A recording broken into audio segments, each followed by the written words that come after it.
ప్రియమైన దేవుని బిడ్డలారా, ప్రభు పేరిట హృదయపూర్వక వందనాలు తెలియజేస్తున్నాను. కొంత సాంకేతిక సమస్య వచ్చింది కాబట్టి ఈ తండ్రుల దినోత్సవం ఫాదర్స్ డే కొద్దిగా ఆలస్యమైంది. నాకు పరిశుద్ధాత్మ దేవుడు నాకు ఇచ్చిన అనుభవ సాక్ష్యాన్ని మీ దగ్గర పంచుకోవాలని ఆశిస్తున్నాను. సో ఫాదర్స్ డేస్ అనగా తండ్రుల దినోత్సవం ప్రపంచమంతా ఈరోజు జరుపుకుంటుంది. ఒక తండ్రి తన పిల్లల పట్ల ఏ విధముగా పిల్లల్ని పెంచాలి, నడిపించాలి అంటే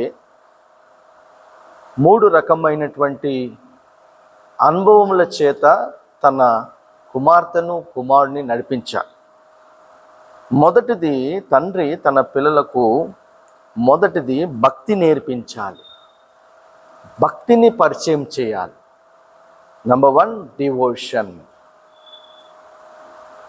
భక్తి ఉంటే తాను దేవుడెవరో గ్రహిస్తాడు, దేవుని మీద విశ్వాసం పెంపొందించుకుంటాడు. భక్తి లేకపోతే అతడు నాస్తికుడు అవుతాడు, మూర్ఖుడు అవుతాడు. మరొక వైపు దేవుడు లేడు అనే భావజాలములోకి వెళ్ళిపోయి నాస్తికవాదములో నిమగ్నమైపోతాడు. ఎందుకంటే దేవుడు లేడు అని రుజువుపరిచే వ్యక్తులు అనేక కోణాల్లో చెప్పేవారు ఉన్నారు.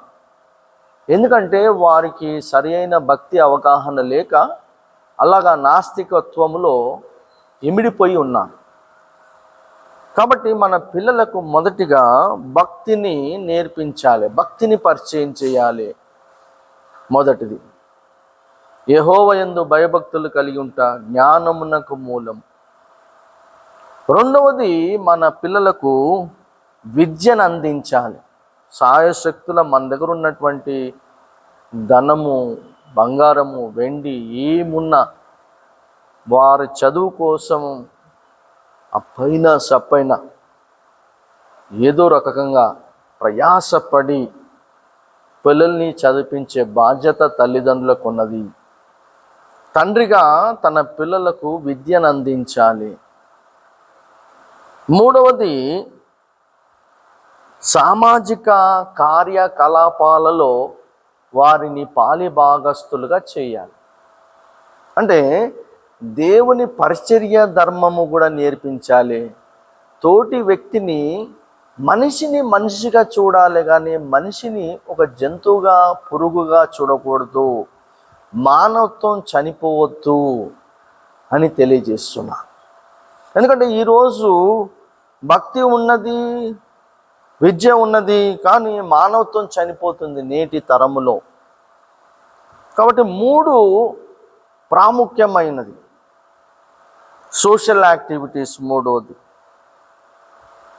విద్య పరంగా అంటే విద్య లేనివాడు వింత పశువు అని వేమన కవి అన్నాడు. ఏ man without education is like A strange animal.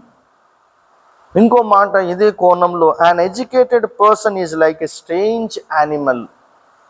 ఈ లోకంలో జీవించాలంటే, నడుచుకోవాలి, సామాజికంగా మనకు ఒక అవగాహన ప్రతిదాని మీద అవసరం. అంటే విద్య అవసరము. విద్య లేకపోతే అతడు ఎక్కడ ముందుకెళ్ళలేడు. మరొక మాట కందుకూరి వీరేశలింగం పంతులు అన్నాడు, చినిగిన చొక్కా అయినా తొడుక్కో కానీ మంచి పుస్తకం కొనుక్కో అన్నాడు. Save even a small amount but buy a book, good book. Kandukuri Veeresalingam Pantulu. నా జీవితంలో మా నాన్నగారు ఇచ్చినటువంటి పాకెట్ మనీ బట్టలు కొనుక్కోవడానికి, కొన్ని విషయాలు పాకెట్ మనీ ఇస్తే నేను దర్జాకి వెళ్ళి బుక్స్ వెళ్ళి కొనుక్కునేవాడిని, మంచి పుస్తకాలు కొనుక్కునేవాడిని. మా నాన్నగారు చనిపోయిన తర్వాత జానయ్య గారు నాకు ఏమీ మిగిలించలేదు, బ్యాంక్ బ్యాలెన్స్ లేదు, చనిపోయినాక అప్పైపోయింది. సంఘములో ఆర్థిక సంక్షోభాన్ని ఎదుర్కొన్నాం కుటుంబ వ్యాప్తంగా. కానీ ఆయన భక్తి నేర్పించాడు, భక్తిలో నడిపించాడు. మొదటిది. రెండవది, చదువు అందించాడు. కష్టపడి చాలా చాలా కష్టపడ్డాడు. వచ్చే ఆదాయము, సంఘ ఆదాయము అప్పటి కాలంలో చాలా తక్కువ. ట్విన్ సిటీస్ వెళ్ళి అక్కడక్కడ వాడబడితే వారిచ్చే కానుకలు అన్నీ జమ చేసి నన్ను చదివించాడు. కొందరి మంచి నాన్నగారు తెలిసినటువంటి ఒక స్నేహితుల ద్వారా కూడా వారితో మాట్లాడినప్పుడు వారు కూడా చదువుకోవడానికి మాకు అందజేశారు. అలా విద్యాభ్యాసం అందించాడు. కానీ డబ్బు లేకుండా నేను దానినే భక్తిని చదువును పదును పెట్టి ఈరోజు నేను దేవుని దగ్గర చక్కటి జ్ఞానాన్ని పొందుకున్నాను. సామాజికంగా దేవుని పరిచర్య చేయడము, ఇతరులతో మాట్లాడడము, ఎవరైనా బాగాలేకపోతే ప్రార్థన చేయడము, ఇతరుల యోగక్షేమం గురించి గంటల తరబడి ప్రార్థన చేయడం, ఒక మానవత్వం తోటి మనిషి దుఃఖముగా బాధతో విచారంతో ఉన్నప్పుడు అతని గురించి ప్రభు దగ్గర అతని క్షేమం కోసం ప్రార్థన చేయడం. అవి ఏ వ్యక్తి అయినా భారతదేశంలో కానీ వేరే దేశాల్లో కానీ అతడు ఒక మనుష్యుడు, మనం ఒక మనుషులం.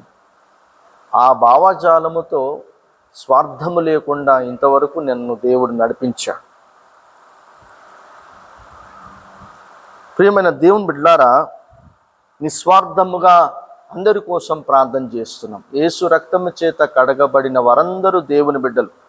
ప్రాంతీయ విభేదము లేకుండా అందరి కోసం ప్రార్థన చేస్తున్నాం. ఇంకొక జర్మన్ శాస్త్రవేత్త ఆల్బర్ట్ ఐన్స్టీన్, జర్మన్ సైంటిస్ట్, ఏమన్నాడంటే science without religion is lame, religion without science is blind అన్నాడు. శాస్త్రీయం లేని దైవభక్తి గుడ్డిది, దానికి ఏమీ కనిపించదు. దైవభక్తి లేని శాస్త్రీయం కుంటిది, అది నడవజాలదు అన్నాడు. అంటే జ్ఞానము లేకుండా దైవభక్తి ఉంటే అది గుడ్డి భక్తి, జ్ఞానముండి దైవభక్తి లేకపోతే అది కుంటిది. రెండు ఉండాలి. విద్యకు సంబంధించిన జ్ఞానము, దైవభక్తి, రెండిటిని జతపరిస్తే నీ జీవితంలో కుంటివాడిగా ఉండవు, గుడ్డివాడిగా జీవించవు. నేను చెప్తున్నది ఆధ్యాత్మికమైనటువంటి గుడ్డితనం, ఆధ్యాత్మికమైనటువంటి గుడ్డితనం గురించి ప్రస్తావించుచున్నాను.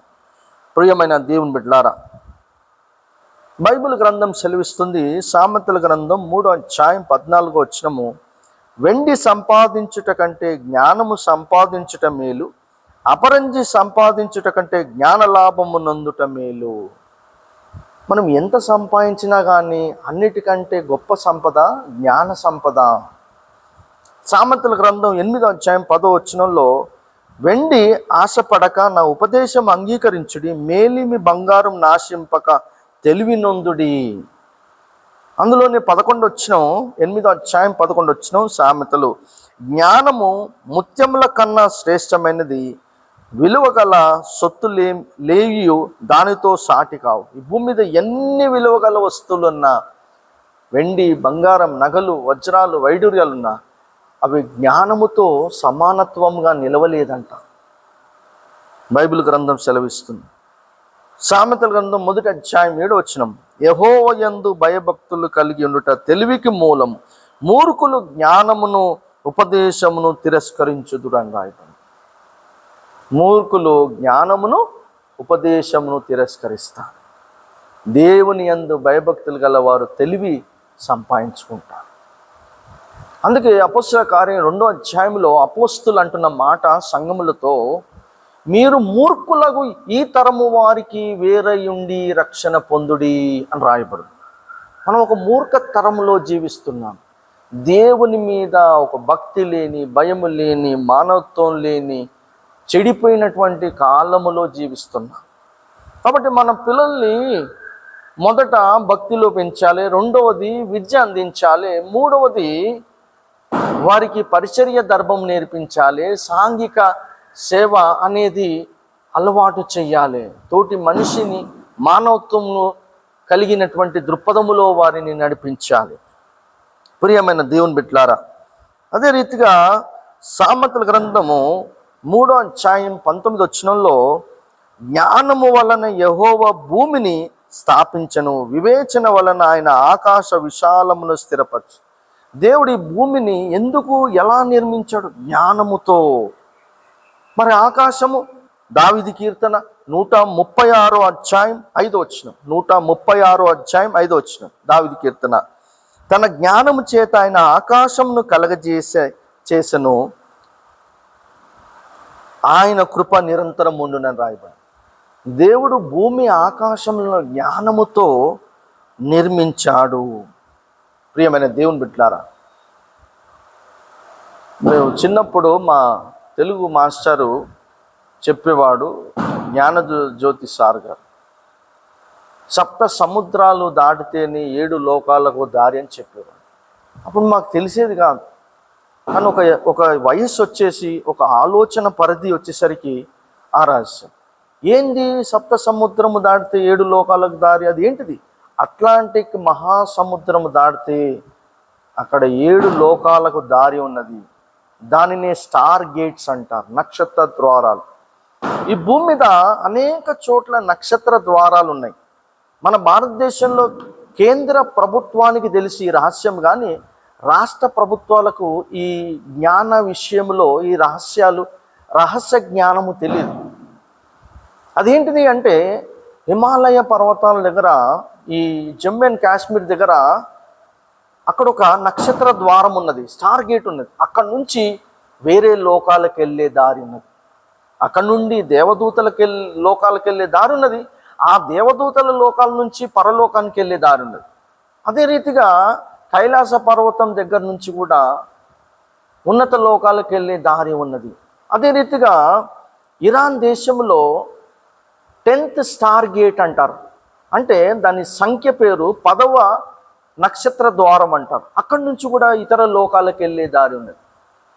సో ఈ మర్గయున్న జ్ఞానాన్ని, ఈ మర్మాలను కేంద్ర ప్రభుత్వం తెలుసు, కానీ మరి బయటికి వెల్లడి చెప్పరు. ఎందుకంటే జ్ఞానం అంటే ఏంటిదంటే తెలియని విషయాన్ని, సత్యమే కానీ అది మరుగయున్న విషయాన్ని నీకు తెలియజేయడమే జ్ఞానము అంటారు. అదే రీతిగా దేవుడు భూమి ఆకాశంలో జ్ఞానముతో నిర్మించాడు అని చూసుకున్నాం.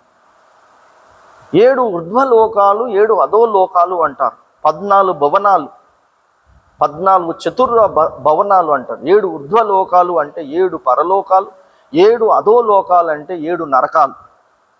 7 పరలోకాలు అంటే మొదటిది మేఘమండలం, రెండవది వాయుమండలం, మూడవది నక్షత్ర మండలం, 4వది శూన్య మండలం, 5వది పరదేశు, 6వది పరమ యెరూషలేం, 7వది పరమ సీయోను. 7 నరకాలంటే మొదటిది భూమి మీద న్యాయముగా, సత్యముగా, భక్తిగా జీవిస్తున్న శ్రమలు అనుభవిస్తున్నాం. ఈ లోకంలో మీకు శ్రమలు కలుగును, ఆయనను ధైర్యం తెచ్చుకోండి, నేను లోకమును జయించానని యేసుక్రీస్తు వారు అన్నారు. యోహాను సువార్త 16:33 వచనం. అంటే భూమి మీద నిజాయితీగా జీవిస్తూ ఒక నరకయాతనము పడడము ఈ భూమి మీద ఒక నరకము లాంటిది. కొంత సుఖం ఉన్నా ఎక్కువ కష్టాలు, ఎక్కువ ఇబ్బందులు, ఎక్కువగా శోధనలు ఎదుర్కొంటున్నాం. యేసుక్రీస్తు వారు ఈ లోకంలో ఎప్పుడు సుఖపడలేదు, శ్రమ నొందాడు. ఆ శ్రమ నొందితే శిల్వ యాగంలో మరణించి 3వ రోజు తిరిగి లేచాడు, పరలోకానికి వెళ్ళాడు, తిరిగి రానిన్నాడు. కానీ యేసుక్రీస్తు వారు ఒక మాట అన్నాడు, నక్కలకు బొరియలు ఉన్నాయి, ఆకాశ పక్షులకు నివాస స్థలం ఉంది, కానీ మనుష్య కుమారుడికి తలవాల్చుకొనుటకైన స్థలము లేదని నిశ్చయముగా మీతో చెప్పుచున్నాను అన్నాడు. సో యేసు ప్రభు కూడా చోటు ఇవ్వలేదు ఈ లోకం. అంటే ఇది ఒక నరక అనుభవం ఉన్నది. ఇది మొదటిది, భూమి మీద ఒక నరకం, భూమి కింద ఒక నరకం. రెండవది, మూడవది నీళ్ళ యందు, 4వది పాతాళ లోకం, 5వది చీకటి బిలం, బాటమ్లెస్ పిట్, 6వది నరకం, హెల్, 7వది అగ్నిగుండం, లేక్ ఆఫ్ ఫైర్. 7 పరలోకాలు, 7 నరకాలు. 7 పరలోకాలు వెళ్ళాలంటే ఈ భూమి మీదనే కొన్ని చోట్ల స్టార్ గేట్స్ ఉన్నాయి, నక్షత్ర ద్వారాలు. ఒకటి ఇరాన్ దేశంలో ఉన్నది, 10వ ద్వారం జమ్మూ అండ్ కాశ్మీర్ దగ్గర ఉన్నది. మళ్ళీ కైలాస పర్వతం దగ్గర ఉన్నది. వెళ్ళొచ్చు.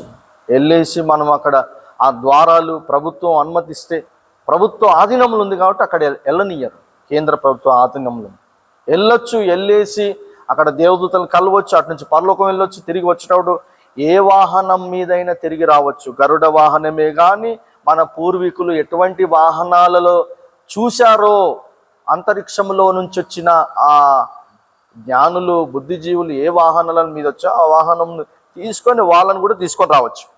అది పెద్ద సమస్య కాదు, ఇష్యూ కాదు. సమస్య ఏంటిదంటే మనము జ్ఞానము చేత నింపబడమే ప్రాముఖ్యమైన విషయం. జ్ఞానం లేకపోవడమే దేశానికి ప్రపంచానికి సమస్య. అదే పెద్ద సమస్య. ప్రియమైన దేవుని బిడ్డలారా, దేవుడు జ్ఞానం చేత ఈ భూమిని నిర్మించాడు. ఆకాశం నుండి జ్ఞానం చేత. ఈ రాళ్ళేంది, రప్పలేంది, ఇదేంది, చెట్లు అనుకుంటాం. ప్రతి దానికి దేవుని జ్ఞానము ఇమిడి ఉన్నది. ప్రతి విషయంలో, ప్రతి వస్తువులో దేవుని జ్ఞానం ఉన్నది. అది గ్రహించాలి మనము. ప్రియమైన దేవుని బిడ్డలారా, మరి ఎందుకు ఈ విషయాలు చెప్తున్నానంటే 2 తిమోతిలకు రాసిన పత్రిక 3వ అధ్యాయం 16-17 వచనాల్లో దైవజనుడు సన్నద్ధుడై ప్రతి సత్కార్యమునకు పూర్ణంగా సిద్ధపడి ఉండునట్లు దైవావేశం వలన కలిగిన ప్రతి లేఖనమును ఉపదేశించుటకు, ఖండించుటకు, తప్పు దిద్దుటకును, నీతి యందు శిక్షణ చేయుట ప్రయోజనకరమై ఉన్నది. సేవకుడు ఉన్నప్పుడు అన్నిటికీ సిద్ధపడి ఉండాలి. ఆ ద్వారం ఏంది అన్నప్పుడు ఆ ద్వారం ఎటు వెళ్తుంది అది వివరించే స్థితిలో ఉండాలి సేవకుడు. నాకు తెలియదు అంటే నువ్వు అజ్ఞాని. అదేదో నాకు తెలియదు, బైబిల్లో లేదు. బైబిల్లో ప్రతి జ్ఞానమైనటువంటి ప్రతి మాట ఉన్నది. పరిశోధన, యెహోవా ధర్మశాస్త్రం దివారాత్రం దాన్ని ధ్యానించువాడు ధన్యుడు అని 1 కీర్తనలో రాయబడలేదా? ప్రతి వాక్యములో ప్రత్యక్షత ఉన్నది. ధ్యానించినప్పుడు మన మనోనేత్రాలు తెరబడతాయి. బైబిల్ చదవాలంటే చదువు ఉండాలి. చదువు లేదు, కొంతమందికి చదువుకోలేదు అంటే ఒక గురువు ఏది ఆదేశిస్తాడో ఆయన చెప్పినది నువ్వు చేస్తే నీవు కూడా చదువుకున్నట్లే. సో ప్రియమైన దేవుని బిడ్డలారా, మరి ఈ విషయాలు ఎందుకు చెప్తున్నా అంటే సేవకుడిగా నేను సిద్ధపడ్డాను వివరించడానికి. తద్వారా ఇబ్బందికరమైన విషయాలు ఏమి లేదు, రహస్యమైన మర్గయున్న మర్మములను బయలుపరుస్తాడని రాయబడింది. మత్తయి సువార్త 10వ అధ్యాయం 26వ వచనంలో, కాబట్టి మీరు వారికి భయపడకుడి, మరుగైనున్నదేదియు బయలుపరచబడకపోదు, రహస్యమైనదేదియు తెలియబడకపోదు. ఏ రహస్యమైన దేవుడు బయలుపరుస్తాడు. మనసుంటే మార్గం ఉంటుంది అన్నట్టు మనము భక్తి జ్ఞానము కలిగడానికి ప్రయాసపడితే దేవుడు ప్రతి రహస్యాన్ని బయలుపరుస్తాడు. హల్లెలూయా. ప్రియమైన దేవుని బిడ్డలారా, మా ఇంగ్లీష్ సారు మైకేల్ సార్ అని ఉండేవాడు, స్కూల్ టీచర్. ఆయన మాకు ఒక యానివర్సరీ జరిగినప్పుడు సందర్భములు చెప్పాడు, మేము మా పిల్లల కంటే ఎక్కువ డిసిప్లిన్ మీకు నేర్పించాము, మా పిల్లల కంటే మిమ్మల్ని ఎక్కువగా పరిశీలన చేశాము, మిమ్మల్ని ఎక్కువ చూసుకున్నాం, మా సమయము మా పిల్లల కంటే మీకు ఎక్కువ గడిపాము అన్నాడు. నిజమే, వాళ్ళు గడిపారు. ఈరోజు మేము ప్రయోజకులయ్యాము. తల్లిదండ్రులు వారి సర్వ రాత్రి పగళ్ళు కష్టపడి తండ్రి చెమటొడిచి ఆ తెచ్చిన డబ్బంతా చదువు పెట్టాడు. ఈరోజు జ్ఞానము పొందుకున్నాం. కాబట్టి ఈ అంచె దినాల్లో పిల్లలకు కావాల్సింది బైకు, కారు, ఫ్లైటు, బంగ్లాలు, ఎంజాయ్మెంట్ కాదు. అది ముఖ్యం కాదు. ప్రాముఖ్యమైంది ఏంటిదంటే నువ్వు ఇవి ఇచ్చినా ఇవ్వకున్నా కానీ ఇవ్వవలసింది ఏంటంటే మొదటిది భక్తిలో పెంచాలి పిల్లల్ని, రెండవది విద్య అందించాలి, మూడవది పరిచర్య నేర్పించాలి, అనగా సాంఘిక సేవ చేయడము నేర్పించాలి. ఈ 3 ఉంటే చాలు. ఎటువంటి సమస్యనైనా ఎదుర్కొని జయిస్తారు, ఎటువంటి మర్మమైనా తెలుసుకొని వారి జీవితాలు విజయవంతంగా నడిపిస్తారని నేను నమ్ముచున్నాను. కాబట్టి ప్రియమైన దేవుని బిడ్డలారా, 147వ కీర్తన 5వ వచనం ఇక్కడ దేవుని గురించి రాయబడింది. మన ప్రభువు 147 అధ్యాయం 5వ వచనం, మన ప్రభువు గొప్పవాడు, ఆయన అధిక శక్తి గలవాడు, ఆయన జ్ఞానమునకు మితి లేదు అని రాయబడింది. మితి లేదు, unlimited knowledge, unlimited wisdom of God. కాబట్టి మనము ఈ లోకములో జ్ఞానము సంపాదిస్తే అది యుగయుగాల ఆ జ్ఞానం అలానే మనతోనే ఉండిపోతుంది. కాబట్టి ప్రియమైన దేవుని బిడ్డలారా, మరి ఈ అంచె దినాల్లో మన పిల్లలకు మొదట భక్తికి ప్రాధాన్యత ఇవ్వాలి, డివోషన్. రెండవది విద్య అందించాలి, ఎడ్యుకేషన్. మూడవది సోషల్ యాక్టివిటీస్, గాడ్స్ వర్క్, దేవుని పరిచర్య నేర్పించాలి, సాంఘిక సేవలో నడిపించాలి. ఈ మాటలు దేవుడు దీవించును గాక. మీ అందరికీ హ్యాపీ ఫాదర్స్ డే. మీ అందరికీ తండ్రుల దినోత్సవ యొక్క శుభాకాంక్షలు తెలియజేస్తూ ఈ మాటలు ముగిస్తున్నాను. Praise lord.